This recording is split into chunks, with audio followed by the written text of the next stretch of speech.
Welcome to the official podcast of Cryptids, Anomalies, and the Paranormal Society. This is Whispers from the Dark.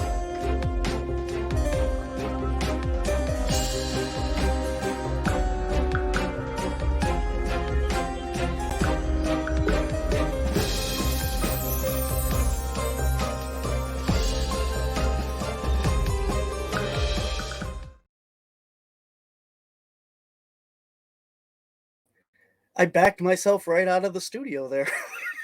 I hit a button and I was gone. Hey, good morning, guys. Welcome to the show. Give me 1 sec to pull back up my my thing here. Oh, it's gone.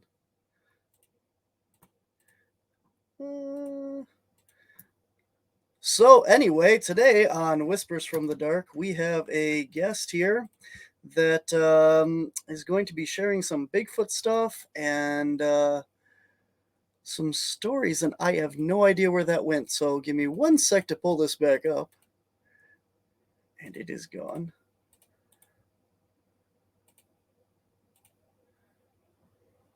Not now.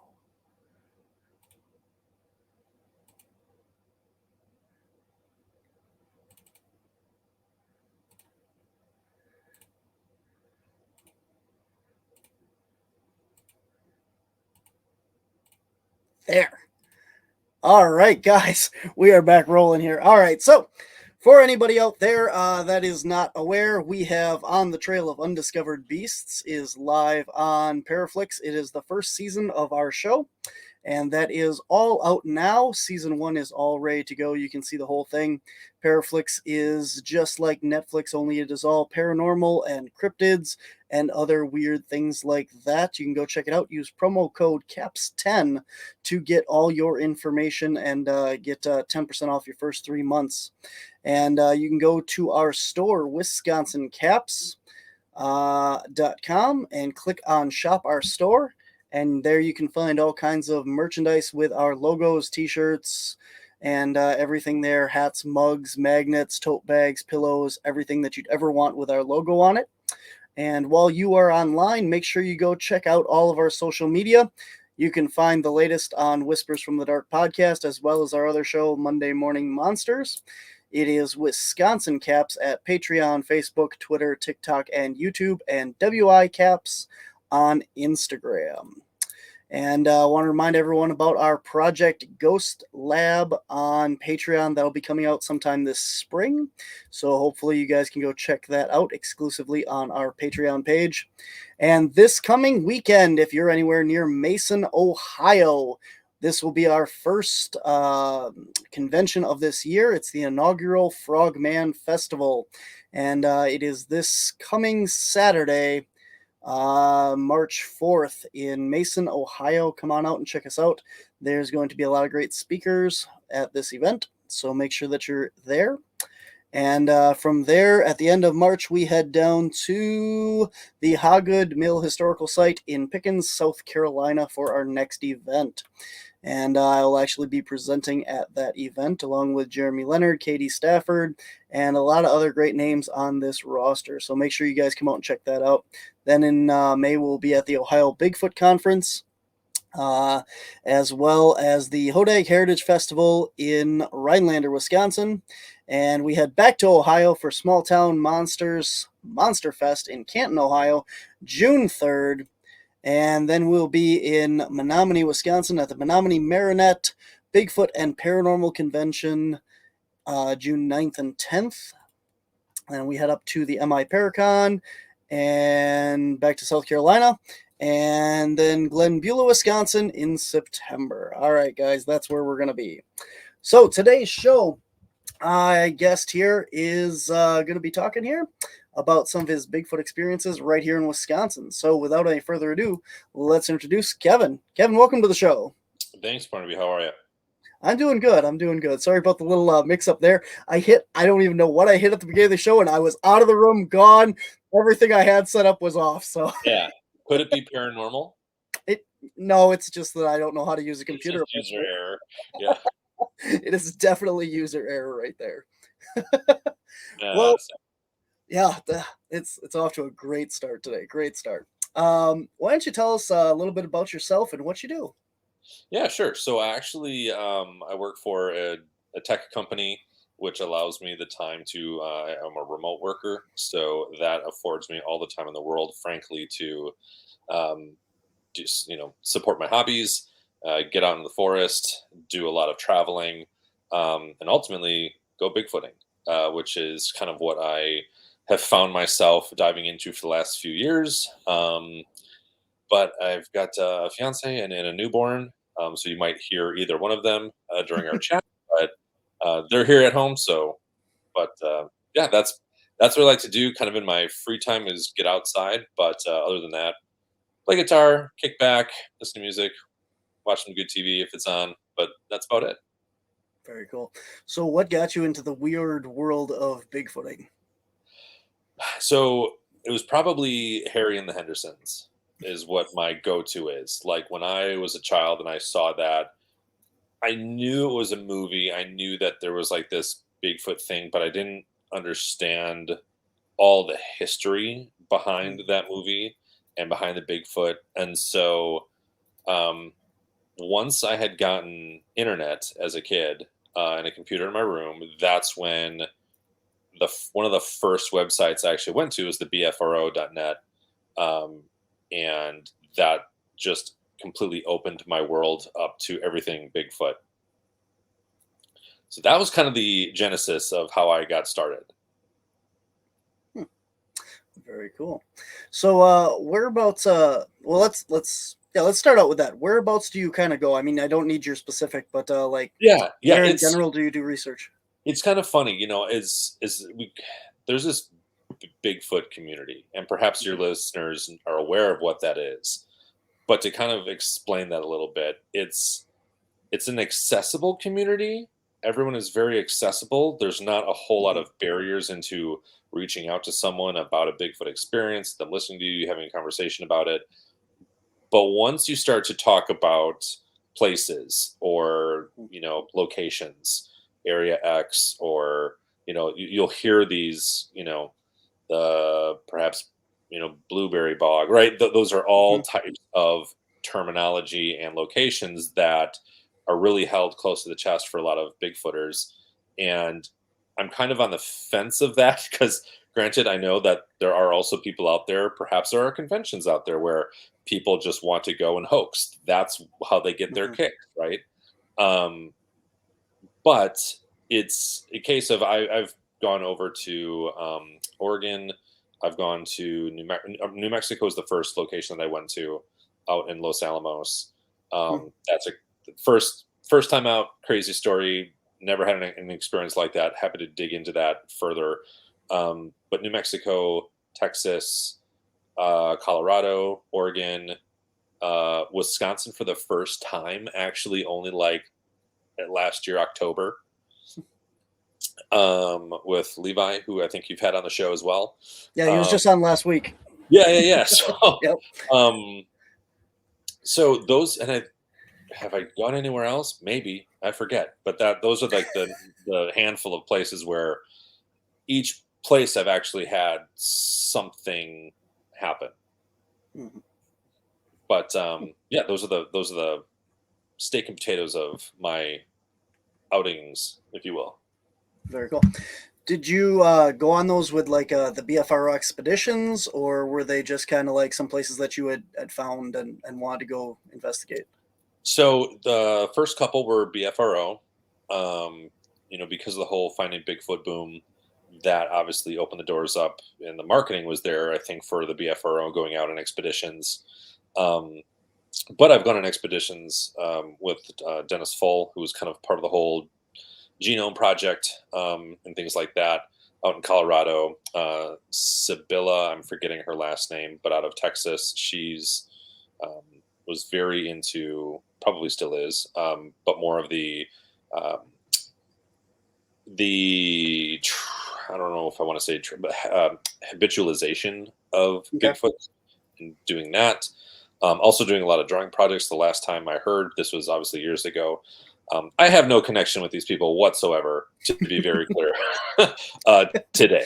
Um, but then also that opened the door up to getting connected with Cliff Barrickman, going on some of his expeditions that he had started. So I was on one of the very first ones that he hosted. Ended up going with him for 2 years. So worked with Jeff Meldrum for the both times that I was there. So did actually some Bigfooting with him, which was an incredible experience. I mean, if you want to talk about people in the Bigfoot community who actually matter, perhaps maybe that's a harsh way of phrasing it, but Mhm. he is definitely one of them. So that was a super lucky experience. But yeah, other than that, it was definitely the BFR that got me started. Very cool. Very cool. So let's talk about a little bit. I know you've had some experiences, some sightings or interactions. Can you tell us a little bit about those? Yeah, absolutely. This is the fun part. Yeah. This is where I would say the first one was Los Alamos when we went there with the BFRO. Um, that was pretty intense. The first night that we got there, what they kind of do is it's more again for those who don't know, it's kind of like a 3 day, 3 night expedition. You go to a location. It's very off the map. They will use code names. They'll say things like, "You got to turn left once you see the plate tied to a tree," type of thing. Um, God help you if it's windy. But so we went there, and the first night immediately we were all around a campfire, kind of talking about what we're going to do, and you just like, you look over and you just kind of see these like little red dots, but like kind of everywhere, little red dots, and like this was maybe we're around a campfire, and I'm very open to is it my eyes? Is it the temperature? Is it the flame blowing little embers out in the out in the wind? Sure, it could be. It could also be like it's just very interesting that there's just kind of these red dots kind of behind a tree, but almost like finger size.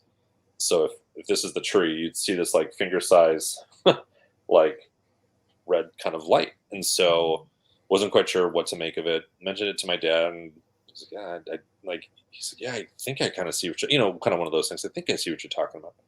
Um, Ignored it at that point.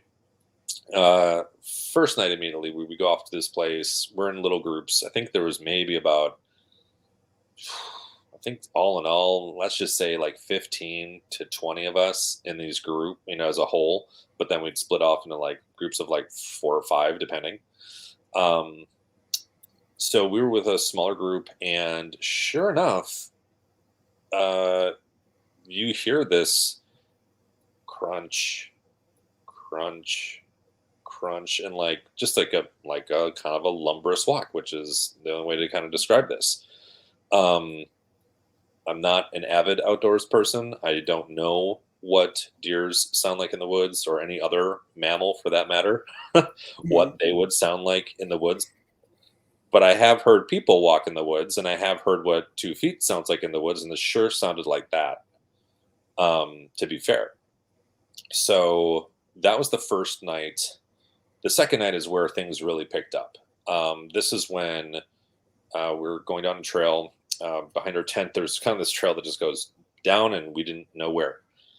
And at that point, it was myself, my dad, another younger person, and then these 2 older fellows, one of which is actually from the BFRO, um, who is like 6'7", 6'8". Like this was a tall fellow, and his height will come into play in a minute.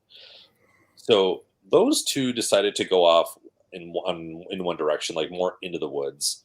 The three of us decided to, well, we're going to stick to this path, and what we're going to do is we're actually going to walk a couple of yards, but then stop in the shadows. And at this point, full moon.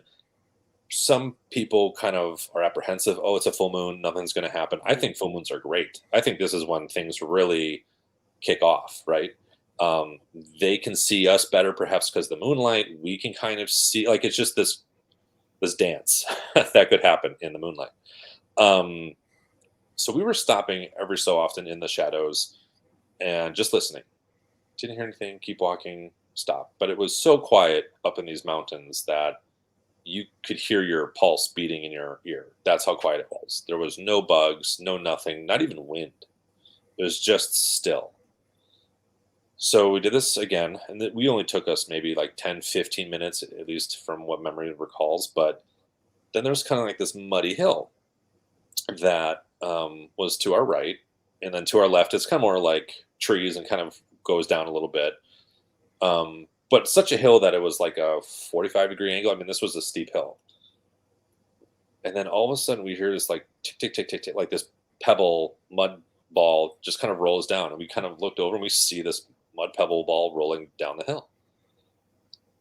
It really frustrated me looking back because we only really had, I think, a recorder that maybe wasn't even on.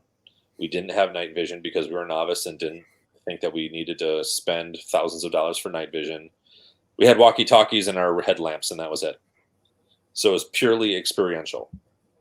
So, okay, that's interesting. Let's keep moving.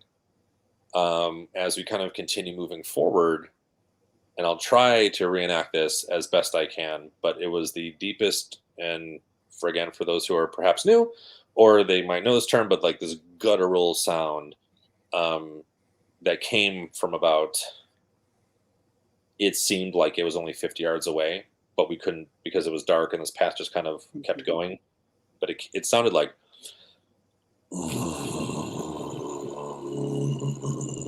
it just reverberated everything. I don't know if that picked up well. The camera here. That was a very interesting sound. Yes. So it just kind of kept going. Um, and for me, again, not being super advanced in the woods, okay, wasn't a deer. I don't think that was like a bobcat or a wildcat of any kind. A bear almost sounds more like a dumpster grinding on the concrete. If it were, and like perhaps maybe that's more of a roar, but a growl, I don't know. But it just kind of all made us stop. And the immediate interpretation that I got from that was, don't come down here. Like, that's it. You hit your good, thanks. Like, go back. So we all kind of looked at each other and said, well, we need to get, the gentleman's name was Bill, the 6'7", 6'8" guy from the BFRO. We got to go get Bill. So we turned back. We're radioing, hey, Bill and this other fellow that he was with, like, we're picking us up, like, where are you? Like, we need to talk to you. Yeah, just come this way, like at that path or whatever, at the T, like take a right and you'll find us. So as we're kind of walking, okay, hey, like, are you, once you are through this, I don't know, the entrance of this pathway, like, are you are you, where were you? He's like, oh, you got to go. And as soon as he kind of said that, I was like, oh, wait a minute, I think I see you. Did one of you just turn on your headlamp? No, we're like 500 yards in more. Like, you got to keep going. Well, and what I saw was this amber light about the size of a grapefruit kind of just turn on and then just disappeared. So I thought it was their headlamp. And in the forest, sometimes, you'll have that reddish or amberish, orangish headlamp. Oh, that wasn't, well, at least it wasn't Bill and this other fellow, because sure enough, we kept walking and that was completely on the other end of the hill or mountain that we were on. So that wasn't them. And in that direction, forest. And because we were so spread out as a group, you could look at it as we were so spread out that shouldn't be anybody, or that we were so spread out we don't know if that was someone, if they were on a different radio channel. But it just was so vivid enough, but it wasn't reflecting off of anything. Typically, if you turn on your headlamp, like, you can see more things than just this orb, if you will, and then it disappeared. So again, little nuggets that were just like, don't know what to make of it. We got to keep kind of moving on, of like this other thing that happened, which is what we got like kind of growled at. We bring Bill and this other guy out. We tell him what happened. He says, okay, let's go check it out. So we kind of continued. We actually continued past where we got the pebble roll down, continued past where we thought that like the growling might have come from. And we actually reached a meadow, and this meadow was perfectly lit by the moon. And this was about like, to cross the meadow, maybe 100, 150 yards. Like, it wasn't super deep. but it was long. Like you could kind of start to look up this valley, kind of look down the valley, and it kind of turned and rolled. Um, so we got to about half of the meadow, and Bill stops us and says, "All right, just so you know, if anything happens, if we get bluff charged, if this thing comes rolling out and tries to scare us like a great ape would or something like that, just sit down and don't make eye contact." It literally crossed my mind of like, okay, timeout. Like, and then like I had a side conversation with myself where it was like, number one, you're asking me to acknowledge that number one, a Bigfoot exists, but number two, acknowledge it, sit down and pretend like everything's okay. That's a hard thing to um, internalize and to really like absorb in the moment. And so you just kind of say, yeah, sure, we can do that. Okay, well then let's continue. So we kept walking. Meanwhile, I'm thinking in the back of my head, okay, we're about to get bluff charge. Is this a bluff charge? What the hell? Like, your mind starts racing. We get to where like this opening of the other forest is, and Bill says again, like, okay, like I got this claves. It's like a claves or like a. It was like a wood block and like a little stick thing that when he hit it, boy, it really echoed. And so he was like, I'm going to try something. So he takes this thing down, like, I can't make it sound loud enough, but like it was just a slap of a wood on wood, like a wood cowbell thing. That thing just blastedly echoed. Nothing. Okay, well, let's continue. As soon as we crossed within 10 feet of this forest line, you hear this crunch, crack, crash, slash. So a tree just got broken in half and pushed down. Simultaneously, that freaked out this mountain cattle that was in there that came full on stampeding, Barnaby. Kid you not, full on stampeding out of this forest. You could see it. They're all in the valley now. The moon's shining on them. You see like about 50 cattle, their backs, all silhouetting in the moonlight, going down this valley where we just were. And like, at that point, and I'll be very candid here and vulnerable by saying this, I actually tried reaching back for my dad because I didn't quite know what was happening. And I thought this might be it. Like, I don't know what is happening here. I love you. Sorry I brought you into this, Once the cattle settle down, again, you hear this crunch, crunch, crunch. And it just faded away. And it seemed like it kind of was faded away and like kind of went down. Well, sure enough, the next morning when we look back, there was a number of trees that were kind of broken and like pushed down, or like it just over. But we think we might have found the freshest one. So in diameter, maybe about the size of a baseball, and we just replaying it back in our minds, and we thought it was so interesting that we were actually able to cross the meadow, make noise, do a wood knock of sorts, and like do everything, but the one thing that spooked this cattle was this tree falling down. You can speculate as to what this perhaps, again, I'm going to say it was a Bigfoot because what the hell else at that point in time and place could it be, was doing with a herd of cattle other than maybe just hanging out with them. Maybe we disrupted dinner. Maybe something else happened, right? But there was enough of that's it. I am thoroughly upset with you beings crossing the barrier. Like I have to now like make my presence known.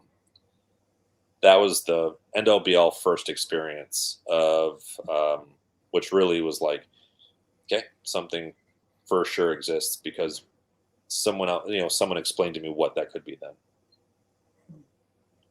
Wow. So that was the down in Texas, correct? That was Los Alamos in New Mexico. Okay. Yeah. I'm sorry. Yep. No, all Okay. good.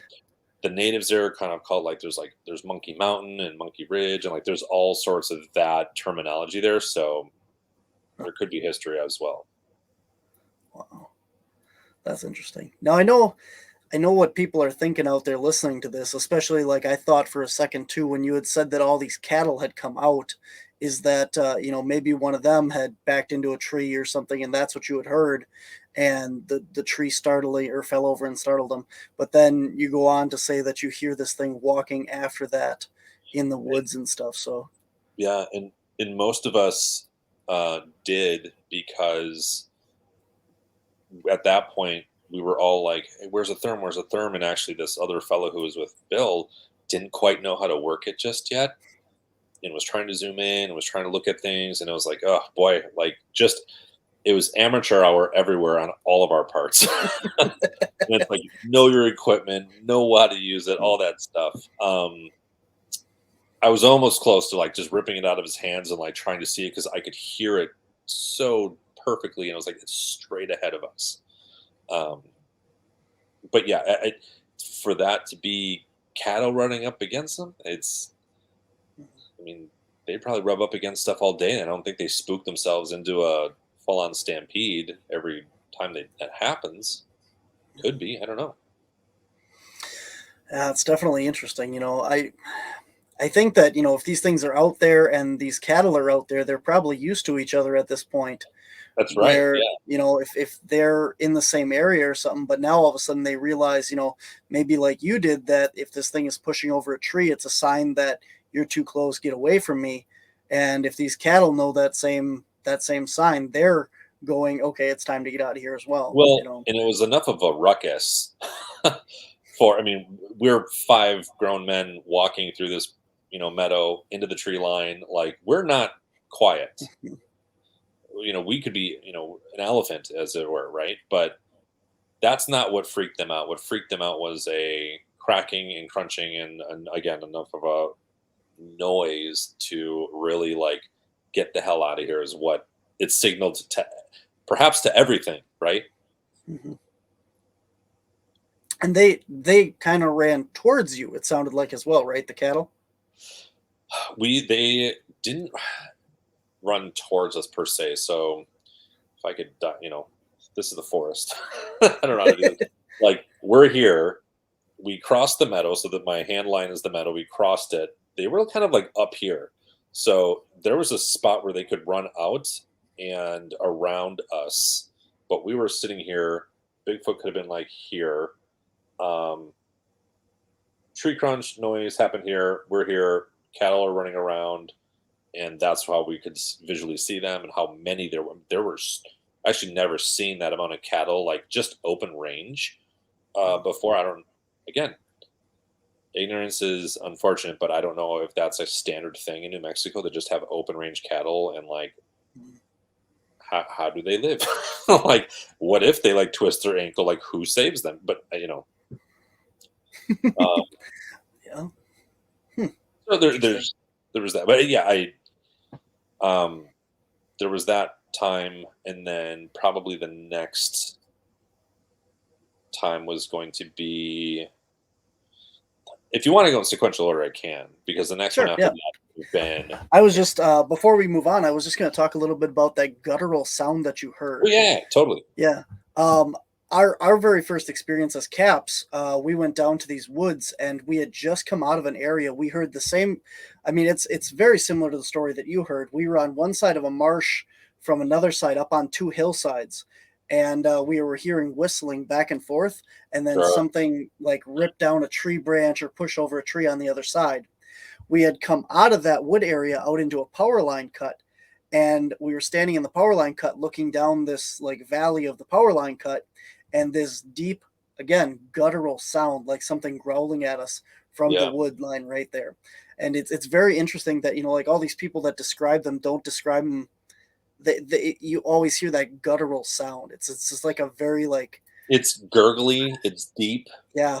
Um, and it has enough bass on it that your chest shakes. Yep. Like, if you ever been to a concert, right? Like, you feel your clothes Mhm. vibrate. I mean, it's intense when it happens. Mhm.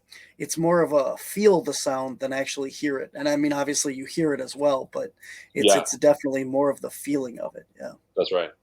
very interesting. Where was that? Where did you say that was? That would be down in Burlington, Wisconsin. No kidding. Hmm. I mean, I would love to actually probably hear more about your experiences. I mean, just because so we're actually a little bit more towards the southern unit of the Kettle Moraine. Hmm. Um, and I've been out there. People go walking all the time, and you know, there was some, I won't mention this person, but there was a quote unquote like self-proclaimed avid Bigfooter in the area who um, Has a says documentary. perhaps, Uh-huh. and, Okay. and I'm not trying to put this person on the bus, but I've had colleagues who've spoken to him and have analyzed a kind of some footage and like just not quite what I think this person experienced themselves. But all that to say, and even kind of going out with Levi, the reason why I was so eager to get connected with Levi through again this Bigfoot circle that kind of friendships that I have, to go out with him, um, because it's so hard to believe that in Wisconsin with all the farmland and all the neighborhoods that it's even possible for anything to really go that much under the radar.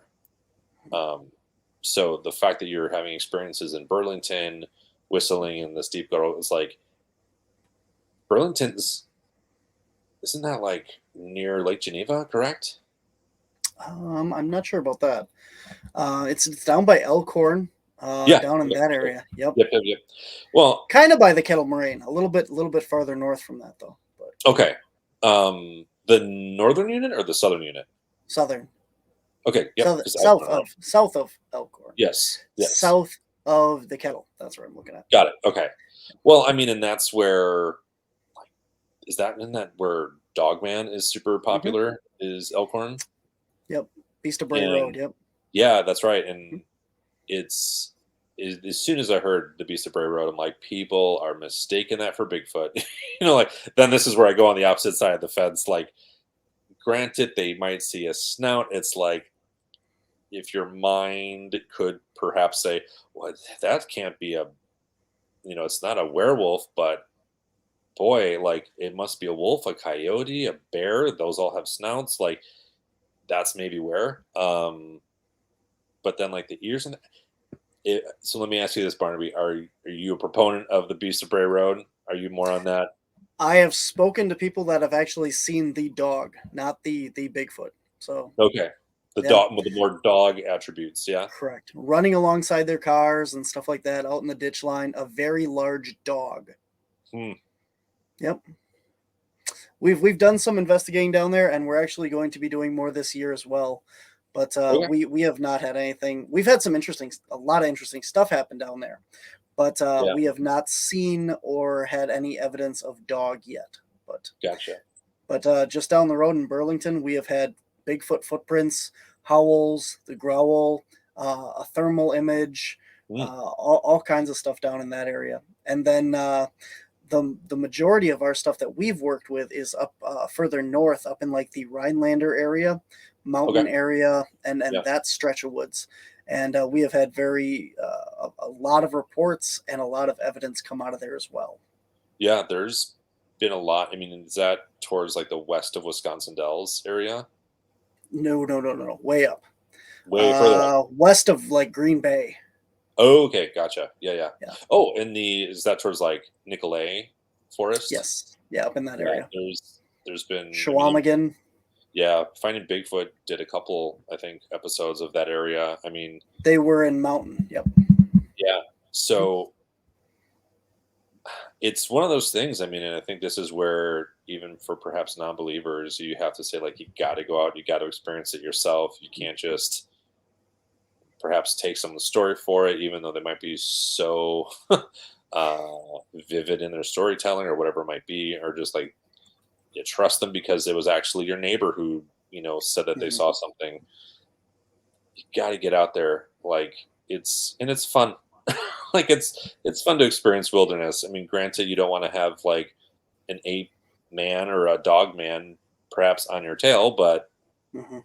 the chances of that are pretty rare, I would say. But like, and if that's the case, hey, bring a camera, bring a recording device, and like catch it.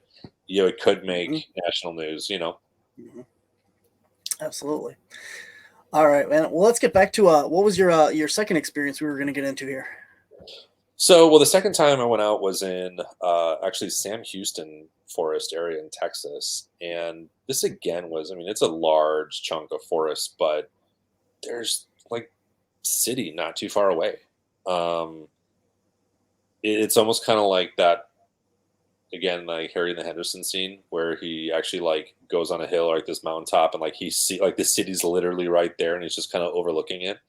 Um, it's just like there's no way, right? But the interesting thing that happened there, and the reason why the BFRO was there was because that there was um, a campsite that had gotten completely destroyed. So much so that actually the FBI was called in to investigate. And good luck trying to. I can't prove that or corroborate the story, but that's just what was told to us because you can't just go look up on FBI investigates what. Um, but there's that was what was told to us, and it was said that this was such a disaster, like a such a mauling of this campsite that like it was concerning because if this is like an animal, let's say that like well there's a loose animal that's gonna like destroy somebody if they ever get in touch with it, or was this like a drug crime scene just gone completely bad? Why would any, I mean, again, you tell me, or why would anyone who's like looking for drugs or whatever that might be like throw a tent up in the tree and completely make sure it's ripped to shreds before they do so? That type of thing. um we get there. The only thing that I'll say about this was kind of like the highlight of the trip was the same thing happened with the reddish amberish light that kind of went on and off, but this one was so bright that it looked like the taillight of a Cadillac, like an old Cadillac. That's how large this light was, and this was only 100 and again 150 yards away, but you could see it. You could see this light kind of go on and off. That was the extent of it. Didn't know how to make out of it. We did come across this one like tree structure, if you will, that people were calling the cathedral. Um, that was literally a you know a bird's nest, but upside down, and it was big enough to where we actually all walked through it.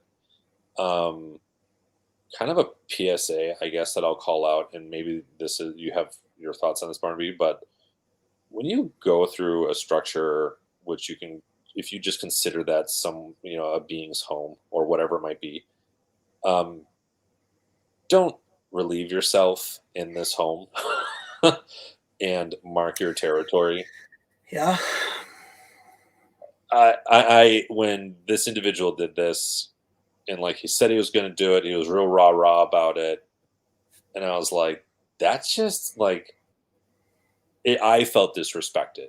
Could Hmm. you imagine, right? Hmm. Um, Later on, someone else in my life had done that again when there was literally an experience happening. This was, and I don't understand that. I don't understand the need to do that or what that is. I'll leave it at that. But that happened, and I didn't agree with it. So, long story short, like after that, like nothing happened. Super cool structure. There was pictures of it. I mean, this thing was big enough. So I'm 6'1" to where I only had to bend over like a little bit to walk through, and it was completely sprawled out enough to where we all walked through it. And there was maybe 10 of us at that point. Now, Um, were you camping near that at the time or no? we were Okay. there. It's there was a mix up with the campsite, so we were kind of at like Grand Central Station campsite, where there was a bathroom and all sorts of things. Like we were not as in the middle of the woods as we wanted to be, but again, it was because of this campsite that had gotten completely Mm-hmm. mauled. That the forestry people were like, "We're done having like people out in the woods right now. It's like you got to go here." Interesting. The reason I bring that up is because we had back to what happened there at the structure. There was a theory that with the dogman and stuff, that that is a very territorial marking display, not Yeah. necessarily with the apes and stuff, but that was brought up as a technique to try and elicit dogman activity, is Sure. to find an area where that was and then relieve yourself, and in the hopes of either stirring them up or getting them to interact more. But Yeah. I've never heard that as a uh, for Bigfoot. But I, I didn't either, but it was like I don't know. Some people's mentality on that stuff is, hey, I'm going to mark my territory is territory. They can smell mhm, it. They can, perhaps mhm, whatever. Um, but maybe that's just as contradictory as like, oh, if you're going to hoop or howl or knock in the woods, maybe that also means, F you or whatever, like that could also mhm, mean something that we don't know what we're saying, right? mhm. Absolutely. That's why I was wondering if you guys were camped nearby, if anything kind of interacted with you based on the scent marker that was left. Only thing is my sister was with us at the time. And we so it was the three of us in a tent, and at one point she almost smelled like what was rotten onions super close to the tent, to the point where she thought that like an animal was walking right next, like had like rubbed itself against the tent, which was like 2 inches away from her nose. So much so that it woke her up. She kind of woke us up. We looked outside, but it was like, again, there was nothing, and we're 20 yards away from the toilet, like from where a light is and toilet. You just don't think that's something who wants to be left alone or is so in the middle of nowhere. I guess I would say it would like to come up to a tent and like start poking around when like there's a light and there's all this other stuff. Like you'd think that they would be want to just be left remote. Mhm. So didn't think Well, too much. they always say, you don't have to go into the middle of the woods to find these things. The further we Yeah. encroach on their territory, when you're Mhm. out in the woods and you're well fed, you're safe, you're, content out there, the only thing that they have for entertainment is us. We Yeah. are their TV show. So it makes sense that these things are going to come and poke around and see what they can find and have those interactions. Yeah, I mean, I think there's something to be said with when your guard is down. Perhaps that's when they feel more able to do so. To you know, oh, they're not prepared, so I can throw a rock, I can whistle, I can do whatever, and like they're just not gonna. That's perhaps something. I mean, that's giving them credit, but that's something that perhaps is a thing. Is that they understand our level of intelligence and have fun with it? Because, yeah, to your point, we could be their Seinfeld. Mm. I'm sure we're somebody's. We got to be entertaining to somebody Right. out there. Yeah. Awesome. So, did you have another encounter there, or where are That, we going with that story? that was it. That was it. The next one I have for you is near Mount Hood. This was kind of with the Cliff Barrickman's group. There was a Mhm. lot that happened on both of those expeditions that I was on. From a couple team members seeing two shadows actually run like one after the other, that looked to be squatchish in shape. The other time, I mean, there was also Mount Hood is such a gorgeous area. Um, you see every star, you see every satellite, and you kind of maybe even see other things that are floating around in the sky. Um, Things that shine a light down, go down and up, and then blink, and then like, but yet they're still cruising. Um, but the other big one that I had was we were on this trail. It was super dark. No, I don't think that at that point there was a moon, or it was cloudy enough. But like, whether your eyes were closed or not, it didn't matter. Um, and we were going down this path. There's maybe again about 5 or 6 of us, if that. Um, and we kind of crossed this it felt like a just this like threshold, and it sounded like what was a an R2D2 slash like alarm that goes off, like "Boop, boop, boop, boop, boop," like this crazy thing, and it shocked me enough to where like started to actually have a little anxiety from it. I was kind of breathing heavy, and then like the first thought that I had in my head was, "Oh, we're going to," like we just walked into like like like a daycare. That was the first interesting feeling that I had. To pause for a second, to go back to Bill the 6'8", the one thing I forgot to about that story was when we came back. I think what was interesting was not only did we come back with two other people, but we came back with two other people, and one is like taller than all of us. So Mhm. we kind of like brought back those reinforcements, and I think that could have also triggered something to say, okay, stop bringing. You want to bring back bigger beings, like I will stop that. um I'll leave that there, but wanted to add it. Mhm. Coming back to Mount Hood, so we heard this like R2D2 thing, so felt as if like we crossed this like daycare thing. We didn't make too much of it. Our leader at the time was like, "Oh, it's a barred owl," and I was like, "Okay, but it's always said that Bigfoots can kind of imitate other animals. Like, so Mhm. then how the heck do we know that is a barred owl?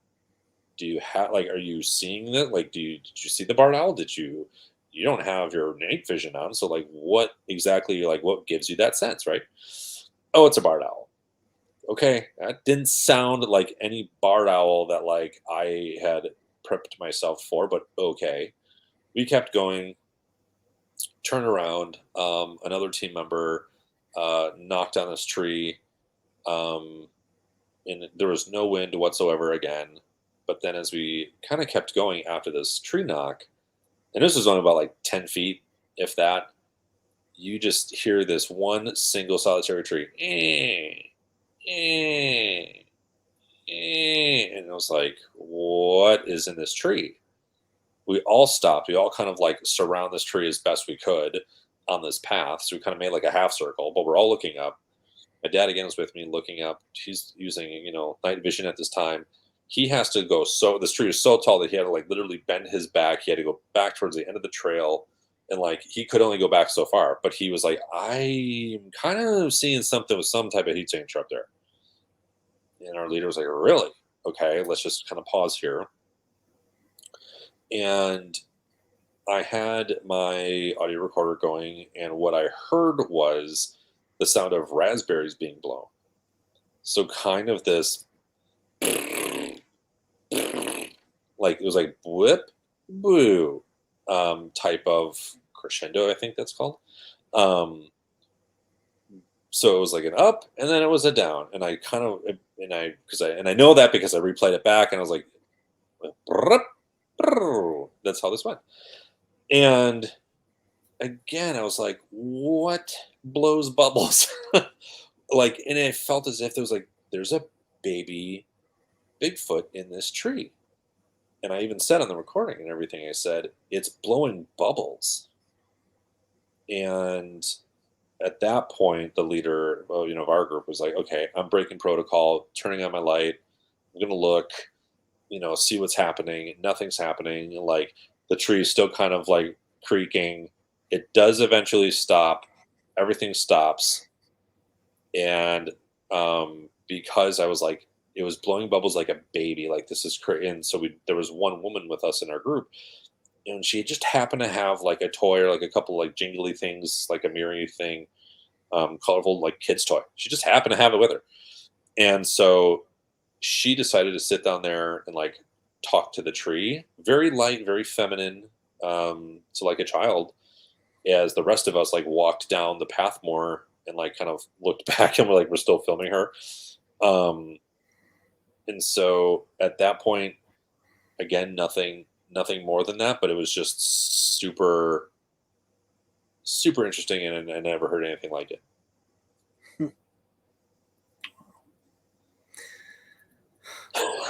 Take your time, absorb that. That's interesting. Wow. So that was up in like Mount Hood area, you said. Yeah, that was Mount Hood. Okay. And I know you had mentioned before when you're kind of doing all of the um, like the roll call for all these events coming up. Small Yes. Town Monsters. Well, Hmm. one of the Small Town Monsters members, Eli, went to Mount Hood. They just sent out something on like their YouTube channel. I caught it with Connor Anderson and Emily Anderson, uh, Emily Fleur and Connor Anderson, and so super. Have you caught that yet, Barnaby? Because that's I have not. No. No. such a good episode.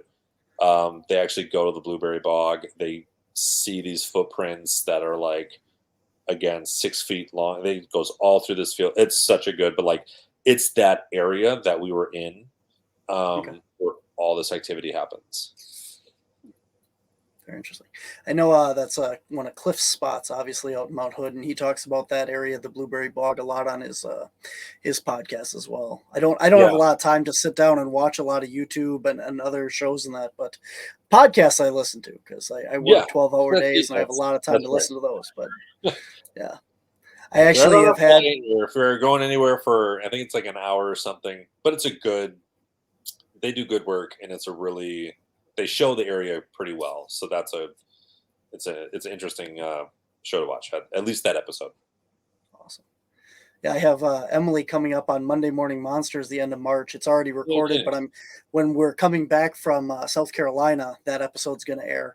And I Nice. actually have Eli on my show, which will be when this airs on Monday. He'll be on my show live Monday as well on Monday Morning Monsters. So See, yeah, I mean, again, the accessibility of this group, like mhm. you can become friends with almost any of these folks, which is super nice.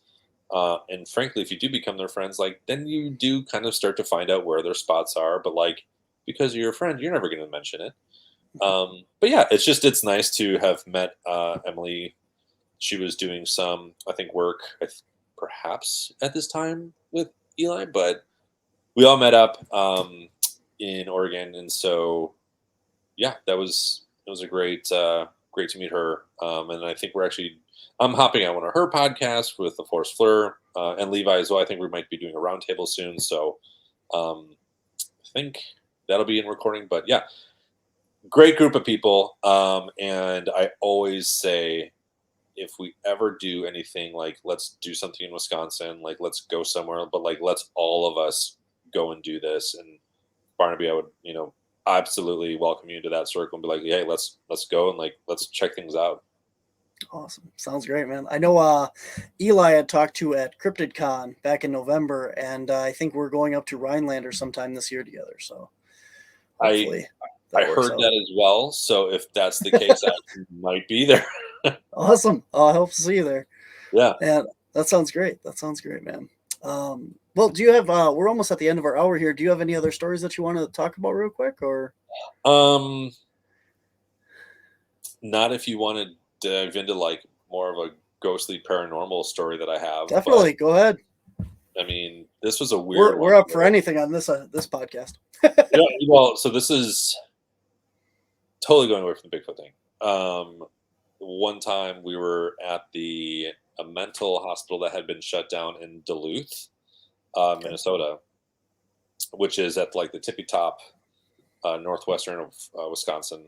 And so we go to this abandoned like psych ward. It's now torn down because the fire department, like if there's no running water and like no toilet, you actually like it's pretty abandoned at that point. So you can't have the public in there.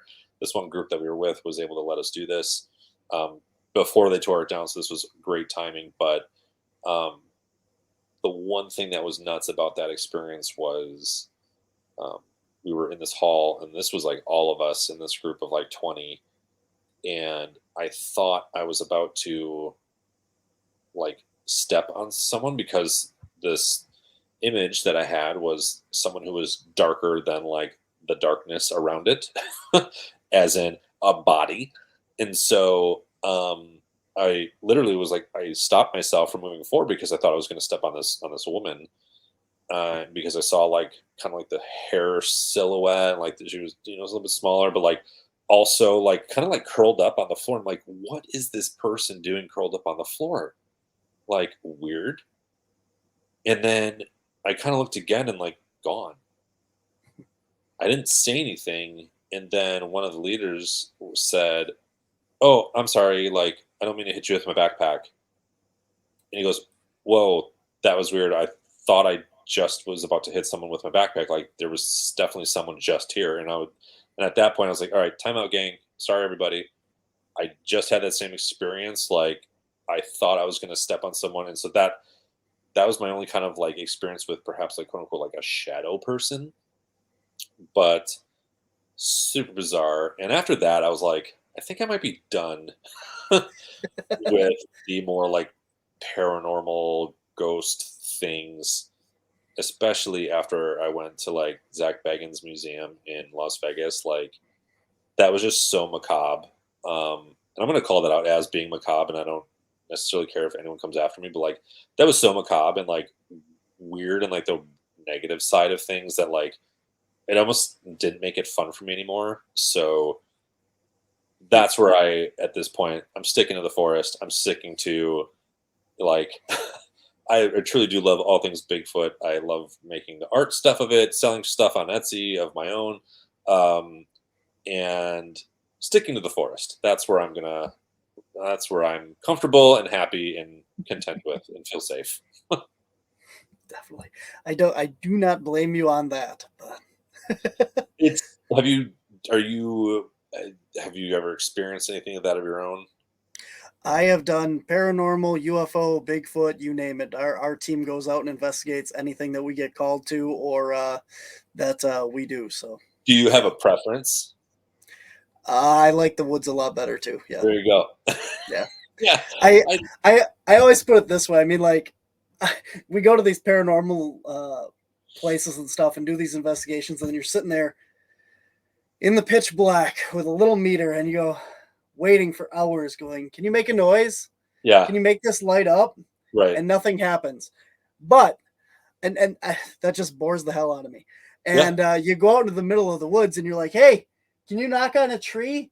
Can you do a howl?" And I'll do that all night. You Yeah. know, Yeah. that doesn't bother me But at all.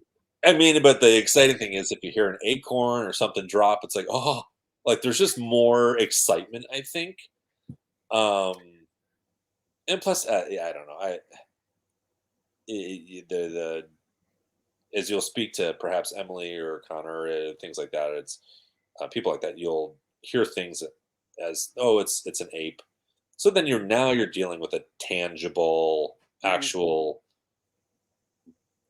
biochemical thing, You as would opposed like to to think that you could outrun it or take a Bigfoot, whereas if you're encountering something that's invisible and touching you, yeah. there's nothing you can do about that. You know, Yeah, with the I'm not a paranormal. So Ghostbuster, so I yeah, don't have the pack thing. Um, but yeah, man. I know we're running at top of the hour here, but thanks for having me on the show, mhm, and a lot of fun. absolutely, man. You're definitely welcome. To come back, and I hope to see you out there sometime and go out investigating with you and your pals out there. So Yeah, totally. Hey, can I plug my Etsy account? Is that okay? absolutely, man. Whatever you got, wherever people can find you, get a hold of you, wherever you got to sell. Okay, I'm gonna plug my 01 Infinity Apparel Etsy account. It has things from all sorts of Bigfoot stuff, like over 100 and some 50 items of like Bigfoot stuff, art stuff, to punk rock type of music, art things, shirts, cups, everything that Barnaby has selling on his website, but perhaps not so much paranormal as Barnaby has. Want paranormal? You got to go there. If you want more rock, punk, horror, things like that, or specifically Bigfoot stuff, that's what I'm peddling. But that's it. 01 Infinity Apparel on Etsy. But yeah, Barnaby, super cool to meet you again, and I definitely look forward to meeting you in person and going Bigfooting. That would be dope. Keep me Awesome. posted if you have anything going on too. By the way. definitely. We are doing a Rhinelander Bigfoot hike the night after the Hodag Heritage Festival, which would be the May 20th here. Nice. Yes, bring that So, up. yeah, we have a on our website. You can get tickets, and we're actually going to take you out into the woods in Rhinelander there, where we had some encounters, and show you some structures and where we had found the evidence that you see in our episode. So, if you're interested, or if anybody's interested, go to our website and check that out, or come find us at the Hodag Heritage Festival. It'll be the same night of the event there in Rhinelander. So Nice. I never talk about that. I don't know. It's on the website. You can buy tickets for it. You know, I just never talk about it. It's good. Hey, I'm plugging, you plug. We'll just do this all afternoon. There we go. Awesome, man. All right. Well, come out and check it out. I know you're in Wisconsin. We're usually down in Milwaukee as well at the Milwaukee Paracon, usually in the fall as well. So, I mean, if that's in your area or something, come check us out. It is. Yeah. I think we'll be a lot more connected after this chat. So this is awesome. Definitely, man. All right. Well, I look forward to it. Sounds all right. good. One more time. What's your Etsy? 01 Infinity Apparel. Awesome. Very good. Go on and check that out. It's nothing, it's something, and it's everything. What more could you want? That's the slogan. That's it. Awesome. All right, Kevin. Thank you so much for being a guest on the show. Thanks, man. And we will see you later, man. Sounds good. Have a good one. All right, guys. That's our show for this week. Thanks for watching. Thanks for listening. And until next time, we'll see you out there. Thanks for listening to this week's episode of Whispers from the Dark. To find out more about cryptids, anomalies, and the Paranormal Society, visit us at our website at wisconsincaps.com. That's wisconsincaps.com. There you can find links to all of our social media: Facebook, YouTube, Twitter, Instagram, TikTok, and our Patreon. You will see links to our online store as well, where you can get t-shirts, DVDs, and more. If you click on the public events page, you can find out where you can meet us in person and all the public events we have coming up. If you enjoy our podcast or our YouTube shows, please consider becoming a Patreon at patreon.com/WisconsinCaps. There you can find behind-the-scenes pictures and videos from all of our media, as well as bonus footage and evidence that we have collected. If you have encountered something you can't explain, we want to hear from you. Visit our website and click on Submit a Report on our main screen. You can choose to leave your contact information or simply remain anonymous. You can also reach us via email at wisconsincaps@gmail.com. If you would like to be a guest on our show, please contact us on our Whispers from the Dark podcast page on Facebook, or send us an email at wisconsincaps.com. Remember to like, share, and subscribe wherever you listen or watch or find us.